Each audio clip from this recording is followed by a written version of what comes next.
যুদ্ধের মধ্যেই এবারের ঈদ উল ফিতর উদযাপন করছেন মধ্যপ্রাচ্যের মানুষরা।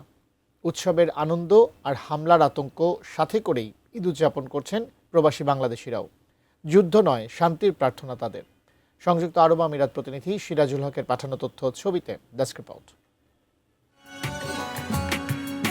মধ্যপ্রাচ্যের যুদ্ধপীড়িত দেশগুলোতে 50 লাখের বেশি বাংলাদেশি রয়েছেন। যুদ্ধের মধ্যে সংযুক্ত আরব আমিরাত, সৌদি আরব, বাহরাইন ও ইরাকে কয়েকজন বাংলাদেশি নিহত হয়েছেন। যারা আছেন, মৃত্যু ভয় সঙ্গী করে দিন কাটাতে হচ্ছে তাদের।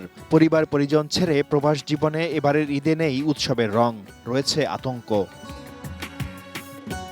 যুদ্ধের মধ্যে এখনো ভালো থাকায় সৃষ্টিকর্তার শুকরিয়া আদায় করেছেন প্রবাসীরা।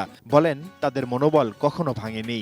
সবাই এত আতঙ্কের মধ্যে তারা সুন্দরভাবে আনন্দ উজ্জীবনের মাধ্যমে তারা কেনাকাটা করতেছে এবং অত্যন্ত আনন্দের সহিত ঈদ উদযাপন করবে। এই আনন্দঘন মুহূর্ত আমাদেরকে আরো আনন্দিত করুক, উজ্জীবিত করুক এবং আমাদের থেকে যুদ্ধ বিগ্রহ যা হচ্ছে এগুলো সব ঠিক হয়ে যাক, আমরা আবার আগের জায়গায় পৌঁছে যাই, আনন্দের সাথে কাজ করতে পারি।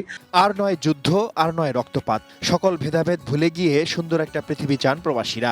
দেশের মানুষকে প্রতিদিন সুরক্ষিত রাখার প্রত্যয় নিয়ে সেফটি কেবলস সহ এলো সেফ সিলিং ফ্যান। নিজেদের নাগরিকদের পাশাপাশি প্রবাসীদেরও নিরাপদে রাখায় আমিরাত সরকারকে ধন্যবাদ জানান তারা। চতুর্দিকে তো যুদ্ধের ভিতরেও এই দেশের গভর্নমেন্ট আমাদেরকে অনেক নিরাপত্তা দিচ্ছে এবং আমাদেরকে ভালো অবস্থায় রাখছে ইনশাল্লাহ, এবং আমরা চলাফেরা সবকিছুর নিরাপত্তার মাধ্যমে আমরা আছি, নিরাপদে আছি। এটাই সবচেয়ে বড় কথা। আমরা যারা প্রবাসীরা আছি এখানে, আমরা খুবই নিরাপদে আছি। Shaon Mahfuz, desk report, ATN news.